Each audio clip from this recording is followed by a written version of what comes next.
पिछले 1 घंटे से जारी है और अभी कई सवाल हैं जिनका जवाब जिम्मेदारों से मिलना जरूरी है।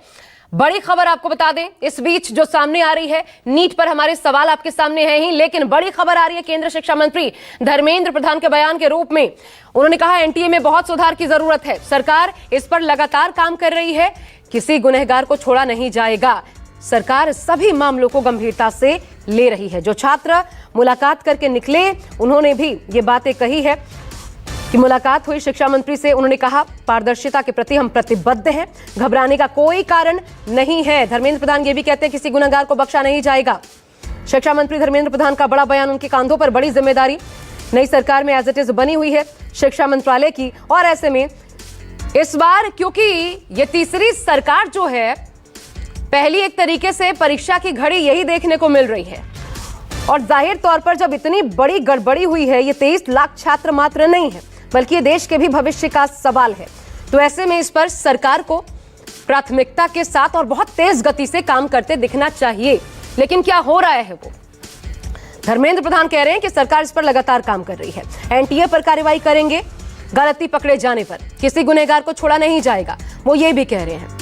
लेकिन क्या ये इससे संतुष्ट हुआ जा सकता है? क्या अगर ये परीक्षा रद्द कर दी जाती है जो हुई है, दोबारा से परीक्षा गठित होती है, तो क्या इससे बात बनेगी? और अब जो कोर्ट की तरफ से कहा गया कि एनटीए बताए कि सीबीआई जांच क्यों ना हो, इसके बाद कार्रवाई में क्या होता है, क्या उसको लेकर के आशान्वित हुआ जा सकता है? तब तक का इंतजार करना बेहतरी की ओर कदम होगा। ये तमाम सवाल हैं जो खड़े होते हैं। लेकिन ये सारी समस्या जो है वो दरअसल कहां, उसकी जड़ कहां? ये सिर्फ ग्रेस मार्किंग का मामला नहीं है, ये जान लीजिए। किसी को 80, किसी को 70, किसी को 60, 65 इस तरीके से नंबर दिए गए। कहा गया पहली सुनवाई में कोर्ट ने कहा 1563 छात्र जिनको ग्रेस मार्किंग हमने दी, चलिए वो नंबर हटा दिए जाएंगे। अब ये छात्र अगर चाहते हैं कि जितने नंबर उनको मिले उसके साथ उनकी काउंसलिंग हो, काउंसलिंग में बैठ सकते हैं। और जो छात्र चाहते हैं दोबारा परीक्षा देना, उनके लिए दोबारा परीक्षा का ऑप्शन भी खोल दिया गया। ये 1563 छात्र दोबारा परीक्षा दे सकते हैं। लेकिन ग्रेस मार्किंग हटा देने भर से बात बनेगी नहीं, क्योंकि बड़े स्तर पर छात्रों ने एग्जाम्स दिए हैं, उनके अभिभावक परेशान हैं, रैंकिंग को लेकर के परेशान हैं। जिन छात्रों ने अच्छा प्रदर्शन किया है, जिसकी जो 12,000 पर होता, जिसकी रैंकिंग 50,000 पे जा पहुंची है, इस एक गड़बड़ी की वजह से इस प्रकार के मामले हैं ये सामने। मेरे साथ खास मेहमानों का पैनल जुड़ा हुआ है, आप देख सकते हैं स्क्रीन पर नजर आ रहा है। प्रभाकर मिश्रा लगातार मेरे सहयोगी पिछले 1 घंटे से मेरे साथ बने हुए हैं, टेक्निकल पहलुओं पर हमें जानकारी दे रहे हैं। डॉक्टर ऋतु आपको नजर आ रही हैं, डॉक्टर संजय नजर आ रहे हैं। और मैं दोनों मेरे खास मेहमानों का, डॉक्टर ऋतु, डॉक्टर संजय का परिचय एक बार फिर करवाना चाहती हूं, जो दर्शक इस वक्त हमारे साथ जुड़ रहे हैं। ये वो हैं अभिभावक के तौर पर, भले डॉक्टर्स हैं देश के जाने माने, अभिभावक के तौर पर वो हैं जिनके बच्चों ने इस बार खुद नीट की परीक्षा दी थी, अच्छी नंबरिंग आई है, अच्छे रैंक भी एक तरीके से बेहतर प्रदर्शन किया है और अच्छे कॉलेजों में दाखिला भी मिल जाएगा, कोई दिक्कत नहीं है। लेकिन इसके बावजूद जिस तरीके से धांधली हुई है उसको लेकर के ये भी सवाल उठा रहे हैं कि अगर परीक्षा रद्द भी हो जाती है तो भी बेहतर, इनका यह भी कहना है। इसके अलावा राजनीतिक विश्लेषक के तौर पर आलोक वत्स आपको नजर आ रहे हैं, कपीश जी मेरे साथ समाजवादी पार्टी से जुड़े हुए हैं और इस पर अखिलेश यादव का भी बयान सामने आ गया, रद्द करने की बात उन्होंने भी कर दी। इसके अलावा टीना करमबीर कांग्रेस से हमारे साथ जुड़ चुकी हैं, बीजेपी से आपको कोई फिलहाल नजर नहीं आ रहा है, जबकि होना चाहिए था। हम कोशिश करेंगे अगर जुड़ते हैं इस मसले पर बात करने के लिए, क्योंकि धर्मेंद्र प्रधान जरूर अब बयान दे रहे हैं, लेकिन कल तक सरकार इस बात से ही इनकार कर रही थी कि किसी प्रकार की कोई गड़बड़ी, कोई धांधली हुई है। बहरहाल टीना जी आप मेरे साथ अभी इस चर्चा में नहीं जुड़ी हैं, कपीश जी और आलोक जी मेरे साथ पहले से जुड़े हुए हैं, इसलिए अब इस चर्चा की शुरुआत मैं आपके साथ करना चाह रही हूं। ये नई सरकार थी और नई सरकार के पास एक बहुत अच्छा मौका था कि तुरंत ये दिखाती कि हम बच्चों के भविष्य को लेकर के कितना सतर्क हैं, कितना जिम्मेदारी से काम कर रहे हैं। तुरंत ये हो सकता था कि सरकार एनटीए के जो डायरेक्टर हैं उनसे जवाब तलब करती, शायद तब कोर्ट जाने की नौबत भी ना आती इन बच्चों को, अगर सरकार काम करती दिखती तो। अब अगर कह भी रहे हैं मामला कोर्ट में जा चुका है और कह रहे हैं कि कोर्ट बताएगा नीट को लेकर के क्या करना है, क्या ये आधी अधूरी जिम्मेदारी के तौर पर इसे लेना नहीं हुआ? जी शुक्रिया। हो जा शुरू। केसरिया से मन जोगी हुआ रे, दिल झूमे देखो पतवारा हुआ रे, दिल झूमे देखो पतवारा हुआ रे। हर पल मनाओ केसरी त्योहार। विमल, बोलो जुबान केसरी। देखिए, सबसे पहले तो मैं आपके चैनल का आभार व्यक्त करना चाहती हूँ, क्योंकि देखिए छात्रों के साथ एकजुटता के साथ अगर कोई खड़ा था तो आप लोग साथ खड़े थे। जिस तरीके से कांग्रेस पार्टी उन तमाम छात्रों के साथ खड़ी है, उसी प्रकार आपने भी अपनी भूमिका बहुत अच्छे से निभाई। और जितने छात्र सुन रहे हैं उनके लिए भी एक जिस तरीके से आज देखिए धर्मेंद्र प्रधान साहब जब कल तक तो खामोश बैठे थे, आज जब जिस तरीके से पूरे देश के अंदर आज जिस तरीके से धरना प्रदर्शन हुआ है, और आप देखेंगे कि किस तरीके से लाठी डंडे चार्ज किए गए हैं, कांग्रेस पार्टी के सभी कार्यकर्ता इसीलिए छात्रों के साथ है क्योंकि छात्र एकदम सही सवाल उठा रहे हैं। इस सरकार को सवाल पसंद नहीं है। ये सरकार सत्ता में जरूर आ गई है लेकिन इकबाल छिन गया है। आज मैं आपको बता दूं, यूपीएससी का भी प्री का एग्जाम है और आप देखेंगे कि सभी छात्रों के अंदर इतना भय का माहौल है कि जहां एनटीए जो एक इतना बड़ा एग्जाम कंडक्ट करवाती है, नीट का एग्जाम और एनटीए, उस पर जब सवाल उठ रहे हैं, इससे पहले यूपीएससी पर भी सवाल उठ रहे हैं अब तो। और जितने छात्र आज यूपीएससी का भी पेपर दे रहे हैं वो भी ये सोच रहे हैं कि पता नहीं कल को फिर से कोई स्कैम निकल जाए, हम लोग तो इतनी मेहनत कर रहे हैं। आप बताइए, इतनी कड़ी धूप में छात्र अपना एग्जाम दे रहे हैं और कुछ समय बाद पता चलता है कि इतनी बड़ी धांधली हो गई है और ये सरकार इस बात स्वीकार करने में भी हिचकिचा रही है कि भाई इतना बड़ा स्कैम हो गया। और क्योंकि देखिए सबसे बड़ी ये इस सरकार की, इस देश की विडंबना ये रही है कि इस सरकार ने हमेशा लाशों पर राजनीति की है। हम अभी भी भूले नहीं है कि गंगा में किस तरीके से लाशें बह रही थी, किसानों ने 750 शहादतें दी और वहीं आज छात्र लगातार सुसाइड कर रहे हैं, लेकिन उसके बावजूद भी सरकार अपनी नींद से नहीं खुल रही है। मैं उन अभिभावकों की, क्योंकि मैं दिल्ली यूनिवर्सिटी में पढ़ाती हूं, मैंने देखा है कि छात्र कितने विचलित है। वो ये सोच रहे हैं कि ये सरकार जो है छात्रों की तरफ बिल्कुल ध्यान नहीं देती है। और तो अभिभावक तो ये कह रहे हैं कि रिजल्ट जो है 4 जून को डिक्लेयर किया, ये पहले कर देते तो स्थिति ऐसी नहीं होती है। जो बैसाखी की सरकार है, ये कभी सरकार सत्ता में नहीं आती। और मोदी साहब जो है तीसरी बार प्रधानमंत्री नहीं बन पाते। जो वो शपथ ले रहे हैं, संदेश बधाई ले रहे हैं, सेल्फी ले रहे हैं, आप अपने देश के बच्चों का भविष्य के साथ खिलवाड़ कर रहे हैं। बिल्कुल, आपके सवाल जायज है और सिर्फ एक राजनीतिक पार्टी के तौर पर यह सवाल नहीं है, ये आज कहना चाहिए। भले आप, क्योंकि विपक्ष में ये कहा जा सकता है ये राजनीति, लेकिन राजनीति की बात नहीं है। ये वो सवाल है जिसका जवाब सरकार को देना चाहिए, क्योंकि ये सिर्फ छात्रों के भविष्य से जुड़ा हुआ मसला नहीं है। ये वो छात्र हैं जो इसी रैंकिंग के आधार पर बड़े कॉलेजों में दाखिला लेते, इसी आधार पर ये डॉक्टर बनते, आगे चलकर कितने रिसर्च के काम होते हैं। कोरोना जैसी महामारी जिसका हमने सामना किया, सोचिए उसमें यही विशेषज्ञ के तौर पर काम आते हैं।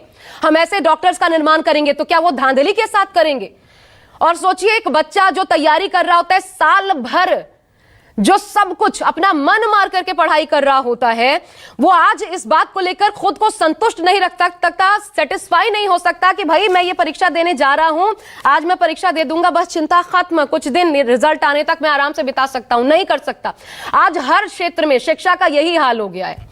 हर परीक्षार्थी ये डर के साथ एक जाता है, एक तो परीक्षा का डर, किस मनोस्थिति का वो सामना कर रहा होता है, दूसरा परीक्षा का डर कि दे भी दूं, मान लीजिए मेरी अच्छी परीक्षा जाए, क्या पता कल को धांधली हुई हो, कैंसिल हो जाए, परसों न जाने क्या होगा।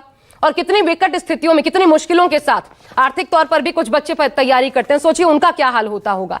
और तब सरकार खुलकर बोलने को तैयार नहीं, जबकि सरकार के पास ये मौका था। आलोक जी, ये बहुत, मुझे ये समझ नहीं आता कि ये क्यों, ये इतनी दबाव में क्यों है सरकार? अरे भाई आपके पास मौका था, आप तुरंत दिखाते। आप इस देश के लिए कितने सजग हैं, देश के भविष्य को लेकर कितने सतर्क हैं। सिर्फ नारे देने से काम नहीं चलेगा। दिक्कत कहां आ रही है? दबाव में ही काम करेंगी हमारी सरकारें क्या? जब ये मसला उठ जाएगा, हो हल्ला होगा, प्रदर्शन होगा, जब मीडिया उठाएगी। देखिए, सरकार ने अब इस पर स्पष्ट कर दिया है कि वो जो भी दोषी है उसको किसी भी कीमत पर नहीं छोड़ेगी, किसी गुनाहगार को नहीं छोड़ा जाएगा। तो अब ये बयान आने के बाद मुझे लगता है कि दूध का दूध और पानी का पानी हो जाना चाहिए। लेकिन ये सारी परीक्षा जो हुई है अभी, नहीं आलोक जी, इतनी छीछा लेदर क्यों हुई? ये नौबत क्यों आ रही है? अगर चीचा लेदर हुई है कि धीरे धीरे परतें खुली हैं। शुरू में हुआ कि कोई गड़बड़ी नहीं है, एनटीए वालों ने अपने को कवर करने की कोशिश की। बाद में जब चीजों का खुलासा होने लगा तो परत दर परत खुलने लगा, फिर सारी चीजें खुल के सामने आई। आलोक जी, आपकी सरकार अपना चलाया हुआ नोट नहीं चला सकती, और एग्जाम क्या कंडक्ट करा पाएगी, वो देश क्या चला पाएगी? अरे आप ही ने नोट चलाया था ना, वापिस क्यों लेना पड़ा? आप समझ रहे हैं आपकी सरकार इसी तरीके से काम कर रही है। वो सब नीतिगत फैसले होते हैं जी, उसको इससे मत जोड़िए आप। वो नीतिगत फैसले होते हैं, हो सकता है नीतिगत नोट में कोई ऐसा चल रहा हो, विड्रॉ कर लिया हो। आप मुझे बताइए, ये नहीं है।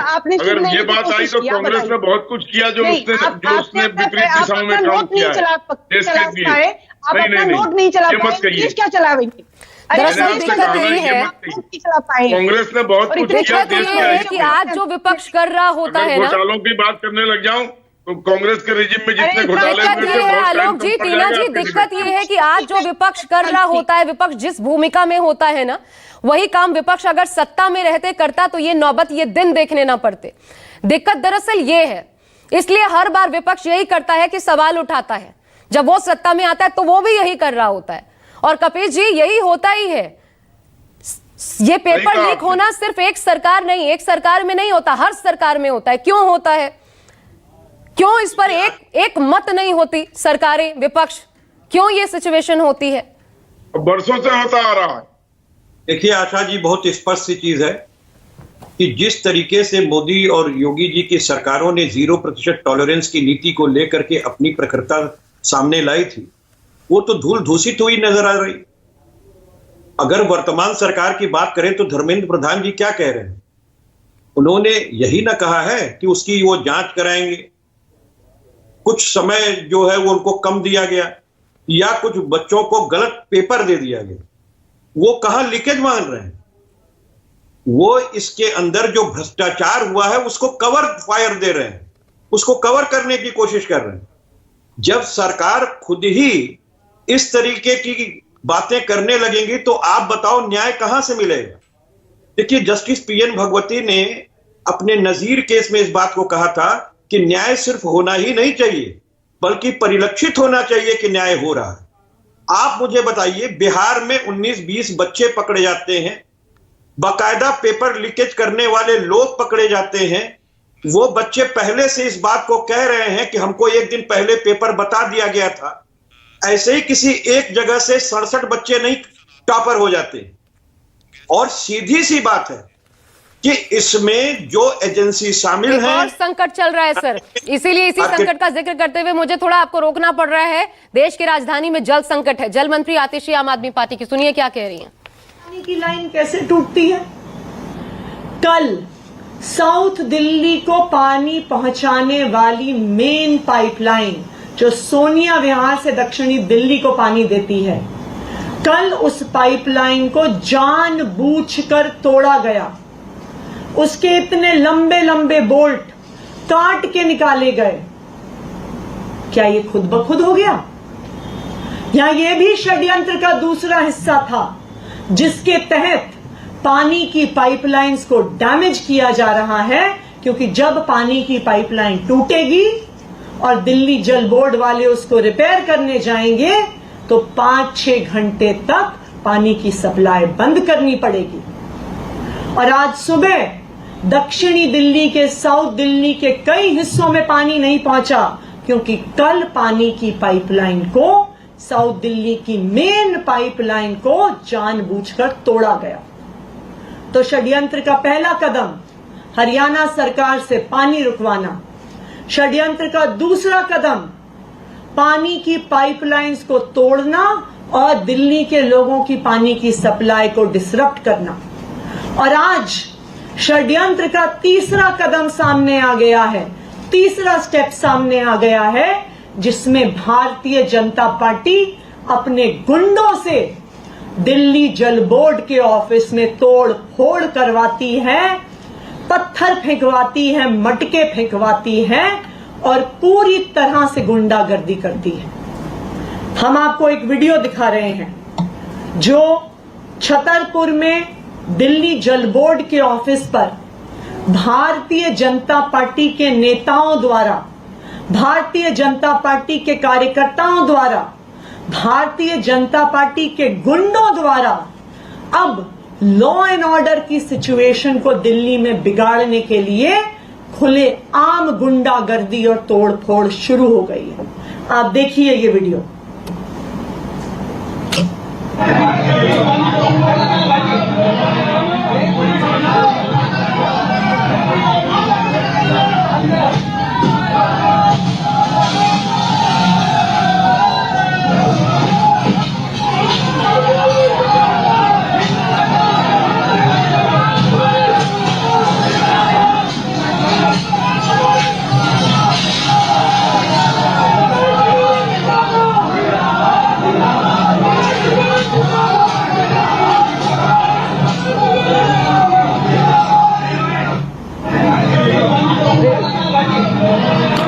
आपने देखा